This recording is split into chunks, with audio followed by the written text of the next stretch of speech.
Tuhan Yesus Kristus, tema kita pada kesempatan ini ialah karena iman. Tema kita apa? Karena iman. Surat Ibrani punya tema yang sangat spesial, yaitu perjanjian yang lebih baik.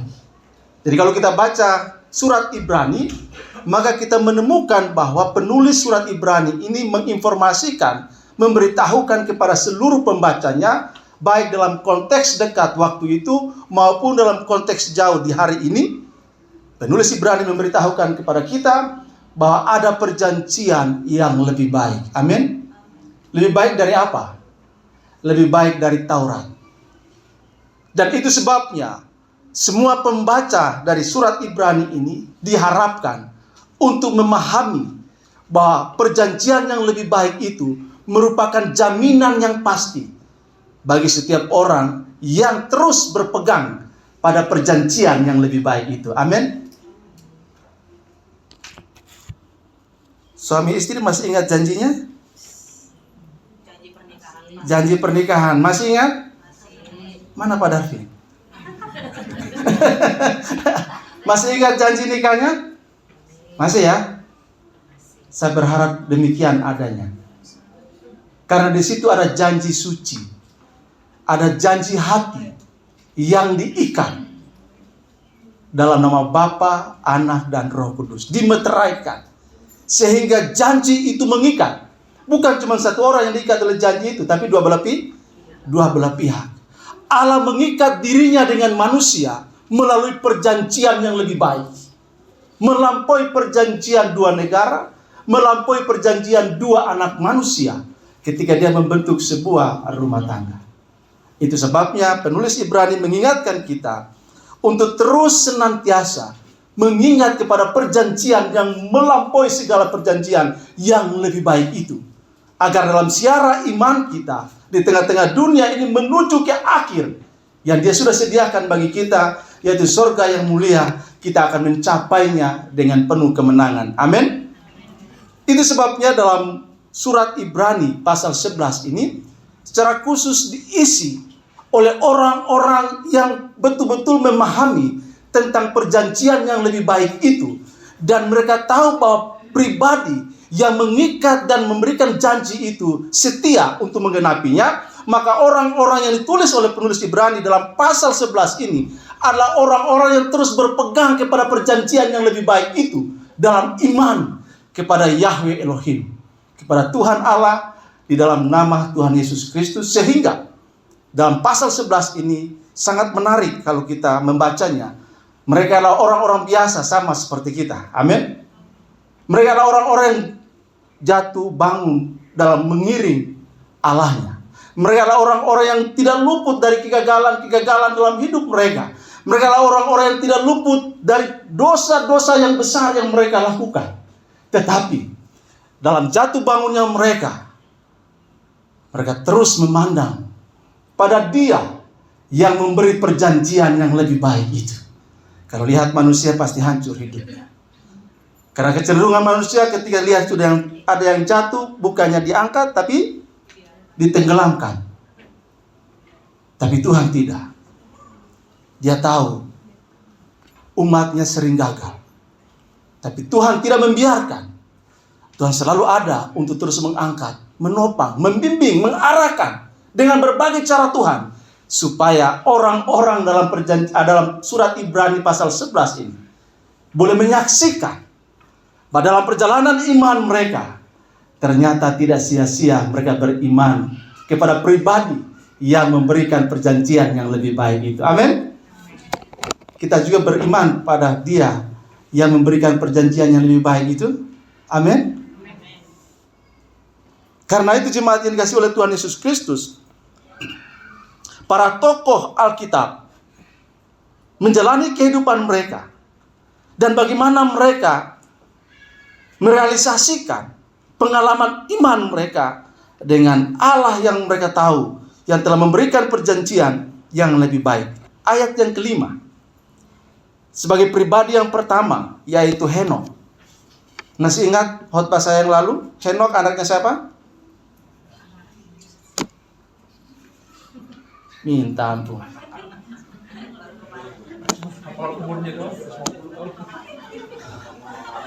Udah capek-capek saya khotbah, tapi dilupakan pula. Siapa orang tuanya Henok? Yang tahu saya kasih uang. Bukan, salah. Siapa orang tuanya Henok? Kalau itu salah, anaknya, Pak. Ya udah nggak jadi deh. Taruh kembali duit saya.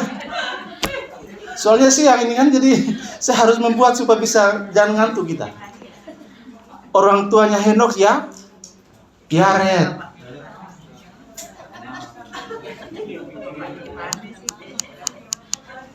Setelah 65 tahun, baru dia punya anak namanya Metusala. Setelah dia dapat anak Metusala, mulai dari situ 300 tahun ke depan, dia mengambil komitmen untuk hidup bergaul dengan Allah. Perhatikan itu. Jadi usia 65 tahun, dia punya anak namanya siapa? Metusala. Dan setelah dia mendapat anak itu, 300 tahun ke depan, yang ambil sikap untuk hidup bergaul dengan Allah selama 300 tahun. Bayangkan. 300 tahun berapa abad? 3 abad. Tambah 65? 3,5 abad tambah sekian tahun, 15 tahun. Luar biasa itu.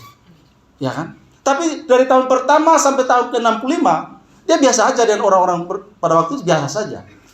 Tetapi pengalaman iman dia ketika dia menerima berkat yang spesial dari Allah melalui anak Metusala itu, maka dia ambil sikap. Dia rubah cara hidupnya, cara pandangnya, pola pikirnya, gerak kehidupannya, dia rubah. Dia ambil sikap untuk bergaul dengan Allah yang telah mengaruniakan anaknya Metusala kepadanya sebagai sebuah tindakan iman. Dan usia dia berapa tahun? 365 tahun, ya, diangkat naik ke surga. Dia tidak mengalami yang namanya kematian, ya. Jadi kalau kita baca Alkitab sedikit, kita harus cari tahu, oh siapa ya ini ya. Jangan, bagus sih baca renungan-renungan singkat itu bagus. Cuman itu tidak bisa memberikan pemahaman yang lebih luas pada kita tentang Alkitab. Karena itu ayat-ayat yang singkat saja baru diuraikan selesai. Kan gitu. Syukur-syukur kalau baca dengan tenang baru dapat remanya. Kalau sambil lalu saja nggak dapat. Itu sebabnya kalau kita ketemu dengan satu ayat, maka kita harus memahami, mendalami itu, mencoba untuk mengerti apa sih maunya ini Tuhan melalui ayat ini. Pertanyaannya seperti itu. Supaya kita punya rasa ingin tahunya muncul. Betul nggak? Ya kan? Itu sebabnya dalam Ibrani pasal 11 ayat yang kelima ini, penulis Ibrani memasukkan Henok. Saya sudah bahas bagian itu ya. Saya ingin membahas bagian B-nya. Yaitu, sebab sebelum ia terangkat, ia memperoleh kesaksian bahwa ia berkenan kepada Allah. Kenapa dia berkenan kepada Allah? Karena 300 tahun dia bergaul karib dengan Allah. Amin. 300 tahun bergaul karib dengan Allah. Bayangkan, apakah Henok tidak kerja? Kerja. Apa pekerjaan Henok? Nggak tahu juga. Cari tahu sendiri. Masa dikasih tahu terus? Dikasih tahu juga lupa. Ya kan? Karena tidak sekedar ditaruh tokoh-tokoh itu dalam Alkitab. Mereka punya rekam jejak yang jelas. Supaya kita bisa mendapatkan pelajaran dari kehidupan mereka. Karena mereka adalah manusia-manusia biasa sama dengan kita. Tapi 300 tahun, bukan semua waktu 300 tahun itu Henok duduk diam dengan Tuhan aja. Enggak, dia bekerja. Dia bergaul. Dia membina rumah tangga. Dia berbisnis. Dia melakukan pemberitaan tentang kebenaran yang dia tahu. Karena kita tahu pada Kejadian pasal 6, firman Tuhan bilang, semua manusia itu jahat. Niat hatinya itu jahat semata-mata. Bayangkan, Kejadian pasal 6. Sehingga kita bisa bayangkan Henok itu hidup di tengah-tengah orang yang jahat. Hidup di tengah-tengah keluarga yang betul-betul jauh dari Tuhan. Sehingga kalau dipikir, sangat gampang Henokh ini terkontaminasi oleh keluarga-keluarga yang begitu luar biasa jahatnya, tapi mereka baik-baik saja, senang-senang, happy dan semuanya. Tetapi Henokh mengambil keputusan yang berbeda. Itu sebabnya Alkitab memberitahukan, sebab sebelum ia terangkat, ia memperoleh apa? Kesaksian. Biasanya kalau kita bersaksi tentang orang lain kapan? Kita cerita tentang orang lain kapan? Oh, dia ini baik sekali, begini kapan? Pas mati kan? Baru kita mulai kasih tahu, oh dia begini, baik sekali dia begini. Kan biasa begitu, sudah mati. Baru kita mulai bersaksi tentang dia, betul nggak? Selama hidup,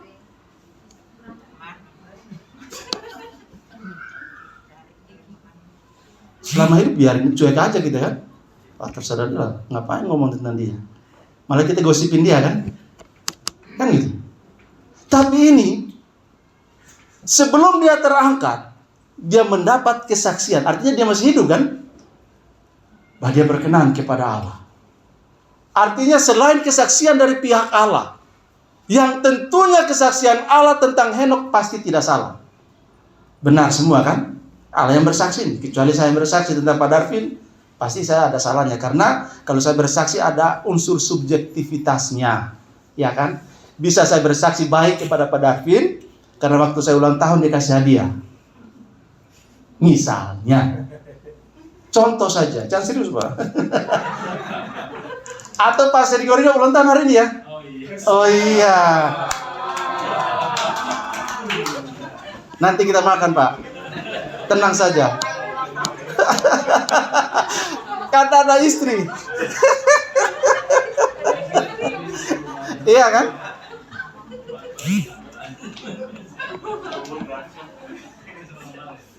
Biar nggak lapar kita. Ya. Jadi jemaat ini biasanya kita memberi kesaksian, apalagi orang yang paling dekat dengan kita. Kita akan selalu bersaksi yang baik tentang dia, betul? Nggak mungkin akan ngomong yang jelek kepada orang mati. Karena orang mati itu tidak bisa membela diri lagi, betul nggak? Ya. Tapi Henokh berbeda. Selama hidup dia mendapatkan kesaksian bahwa dia berkenan kepada Allah. Bagaimana dengan kita? Semoga kita juga sebelum mati orang akan bilang, aduh Pak Ringo mantap sekali pelayanannya. Bawa makanan luar biasa, pokoknya semua beres. Bapak-bapak itu tinggal terima jadi. Kopi udah ada, dia bikin kopi dilayani lagi, bawa. Serius ini, kalau Pak Ringo ini tuh. Kesaksian Pak. Pokoknya kalau ada Pak Ringo aman kami. Kopi, teh, kue, pokoknya ada semua. Kami duduk, dia bikin kopi, kasih satu-satu. Ini Pak semangat dia. Dan itu karunianya di situ. Dan dia sukacita, bukan beban. Tapi harus dapat duit dulu dari bendahara. Bendahara harus kasih. Iya kan? Semangat. Artinya ada kerjasama yang baik. Seperti itu. Sehingga semua itu menjadi rekaman bagi kita untuk menceritakan tentang orang-orang yang ada bersama dengan kita. Amin. Begitulah Henokh. Tuhan bercerita tentang dia. Dan bayangkan penulis Ibrani ini hidup ribuan tahun kemudian. Tapi dia bisa menulis tentang Henokh. Makanya saya selalu bilang, Alkitab kita ini sangat luar biasa. Ada penulis agung yang merancang sedemikian rupa sehingga tercipta satu cerita yang ribuan tahun lalu orang itu tidak ada di sana, dia ada di sini. Tapi yang di sini dia cerita tentang yang di sana. Terhubung dia dengan baik. Makanya cintailah Alkitab kita, amin. Bacalah dengan sungguh-sungguh. Karena dari situlah kita akan mendapatkan pengalaman-pengalaman orang-orang seperti Henokh ini. yang akan menginspirasi dan memotivasi kita supaya kita betul-betul juga mengalami pengalaman iman seperti Henokh. Amin. Kita juga akan diangkat. Ya kan? Diangkat itu dalam dua hal. Diangkat secara rohani dan diangkat secara fisik.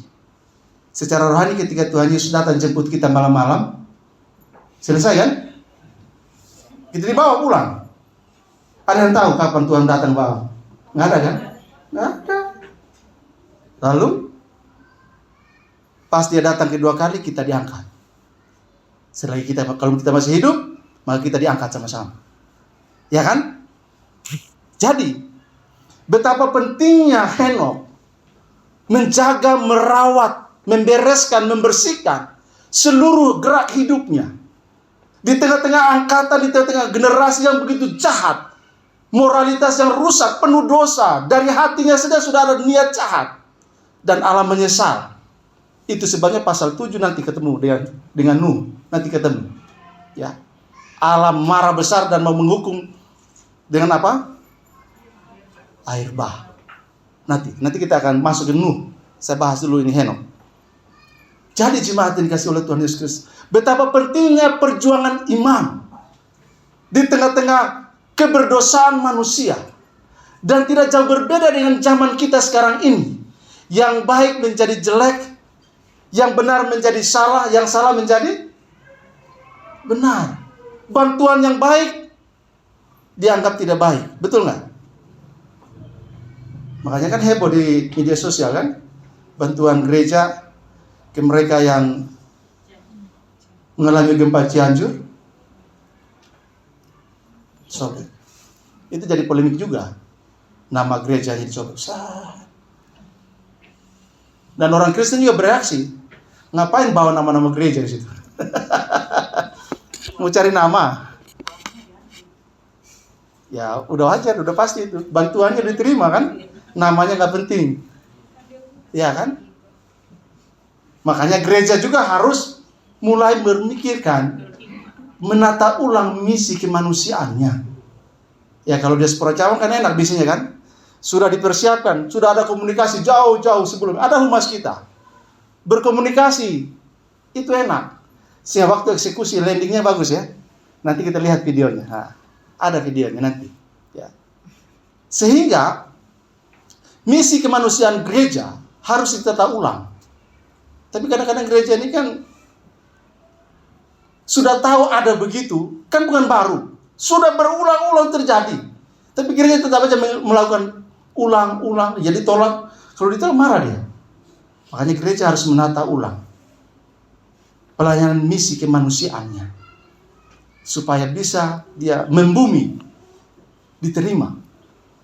Karena itu jadi polemik. Ya sudah banyak bahas soal itu, tapi sudahlah. Itu sudah terjadi, mau bilang apa lagi? Karena memang di negaranya ada kadrun-kadrun. Iya. Ada kelompok-kelompok yang tidak suka memang seperti itu. Dan bagi saya bukan baru. Udah dari sononya gereja selalu mendapatkan penolakan kok. Dalam sejarah gereja juga begitu. Sampai hari ini. Karena mereka berpikir yang buat begitu gereja tidak berkembang. Buktinya gereja terus berkembang sampai hari ini. Kenapa? Karena gereja tidak kalah dengan kejahatan. Tapi gereja mengalahkan kejahatan dengan kebaikan. Itu yang dilakukan oleh gereja. Sehingga gereja terus berkembang. Walaupun dihambat, walaupun ditolak, walaupun ditutup, gereja terus bergerak. Karena dia tidak mau kalah dengan kejahatan dunia. Dia mau mengalahkan kejahatan dunia dengan kebaikan. Dan terus melakukan kebaikan, kebaikan, kebaikan. Itulah hebatnya gereja. Kasihnya sangat dahsyat. Dan orang tidak tahu itu. Kok bisa ya orang Kristen begitu? Ya, memang Tuhannya begitu juga kok. Ya kan? Dan karena itu jemaat yang dikasihi oleh Tuhan Yesus Kristus, melalui kehidupan Henokh ini, kita diajak supaya bagaimana kesaksian hidup kita di mata orang selama kita hidup. Nggak usah jauh-jauh di mata istri, bagaimana kita sebagai suami. Berita.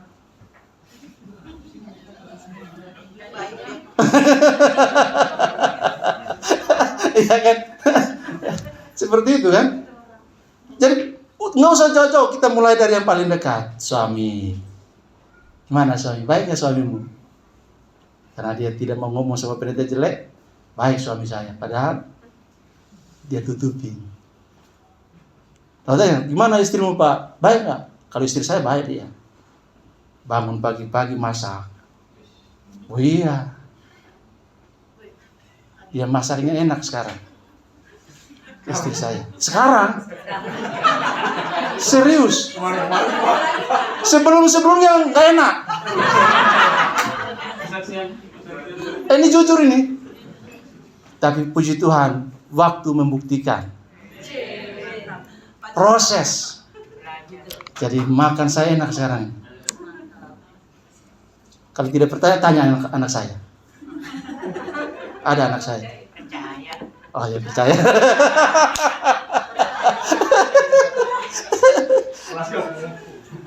Jadi, dimulailah dari skop yang paling kecil. Kita mulai belajar untuk kita mau lebih baik, dan lebih baik. Amin. Istri berkomitmen, saya mau lebih baik untuk suami saya. Suami pun begitu, saya mau lebih baik untuk istri saya. Paling tidak, supaya ketika saya innalillahi, atau sebelum saya innalillahi, istri saya selalu berkata, engkau suami satu-satunya yang terbaik di dunia ini. Bapak nggak ada amin ya. Henok, dia membuktikan diri. Lalu saya membayangkan, gimana istrinya? Gimana anaknya Metusala? Kan dia diangkat diri hidup. Apa yang ditinggalkannya? Dia mewariskan sesuatu yang lebih. 300 tahun bersama. Istri dan anak. Makanya kalau kita lihat rombonya Metusala, Henok, dari situ garis itu sampai kepada Yesus. Ketemu. Artinya apa? Secara silsilah, memang ada generasi-generasi yang buruk. Kesaksian hidup mereka. Tapi ada juga generasi-generasi yang walaupun buruk, tapi mereka punya komitmen untuk kembali kepada Tuhan. Dimulailah, diurut semua. Mulai Adam Hawa, turun, bagi dua. Yang kiri, oposisi. Yang jahat semua itu. Yang kanan, orang-orang yang beriman, sampai kepada Yesus Kristus. Jadi, betapa pentingnya komitmen iman. Untuk menjalani kehidupan di tengah-tengah berbagai persoalan, di tengah-tengah berbagai masalah, di tengah-tengah hinaan, ejekan, olokan, perendahan dari orang dekat, dari orang sekitar. Tapi komitmen iman Henok, dia tidak terganggu. Dia juga menceritakan tentang kebaikan Tuhan kepada orang-orang yang jahat saat itu. Tapi mereka tidak peduli. Namun Henok tetap menjalani hidupnya sampai Tuhan angkat dia hidup-hidup ke surga. Amin. Kita masuk ke pasal 11 ayat yang ke-6. Menarik ini. Setelah dia ngomong Habel, Kain, Henok, dia tiba-tiba masuk ayat yang ke-6. Ini menarik. Kita baca sama-sama, tolong dibaca ayat. Kita baca sama-sama. 1, 2, 3. Tetapi tanpa iman tidak mungkin orang berkenan kepada Allah. Sebab barang siapa berpaling kepada Allah, ia harus percaya bahwa Allah ada. Dan bahwa Allah memberi upah kepada orang yang sungguh-sungguh mencari Dia. Perhatikan jemaat. Tetapi tanpa iman tidak mungkin orang berkenan kepada Allah. Jadi setelah penulis Ibrani memberitahukan tentang Henok, dia memasukkan sebuah pernyataan bahwa tanpa iman, maka siapapun tidak akan berkenan kepada Allah. Untuk mengkonfirmasi bahwa apa yang dikatakan dia ayat yang kelima tentang Henok, bahwa sesungguhnya Henok hidup karena iman dan ia berkenan kepada Allah karena iman.